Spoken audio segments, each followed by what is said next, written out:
হুগলি গ্রামীণ জেলা পুলিশের সাইবার ক্রাইম থানার তৎপরতায় সাইবার জালিয়াতির 10 লক্ষ টাকারও বেশি ফেরত।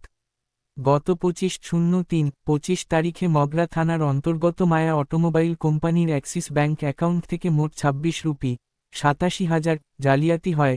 তৎক্ষণাৎ অভিযোগের ভিত্তিতে হুগলি সাইবার ক্রাইম থানায় একটি মামলা রুজু হয়। সাইবার ক্রাইম থানার ভারপ্রাপ্ত আধিকারিকের নির্দেশক্রমে এস.আই. চিরঞ্জিত বাবুই তদন্তের দায়িত্ব গ্রহণ করেন। তদন্তে জানা যায় যে কিছু দুষ্কৃতকারী তাদের সই এবং অফিসের লেটারহেড জালিয়াতি করে চেক ও আরটিজিএস নির্দেশের মাধ্যমে অ্যাক্সিস ব্যাংকের অ্যাকাউন্ট থেকে প্রতারক অ্যাকাউন্টে স্থানান্তর করিয়েছে।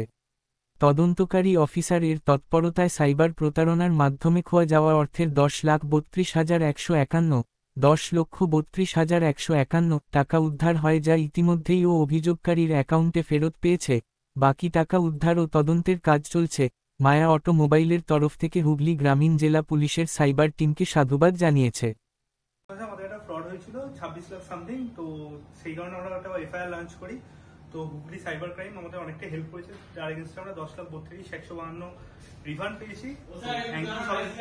আমি কৃষ্ণেন্দু ঘোষ মায়া অটোমোবাইলের পক্ষ থেকে। তো আমাদের একটা সাইবার ক্রাইমের ফ্রড হয়েছিল 26 লাখ সামথিং, তো আমরা তার এগেইনস্টে এফআইআর লঞ্চ করি। তো তারপরে cyber crime Hooghly cyber crime আমাদের যথেষ্ট হেল্প করে, তার মাধ্যমে আমরা 10,32,152 টাকা পেয়েছি। তো আমরা আশা করবো আরো বাকি টাকা যেটুকু টাকা পড়ে আছে সেটুকু টাকা আমাদেরকে ফিরিয়ে দেওয়ার জন্য। তো থ্যাংক ইউ সবাই।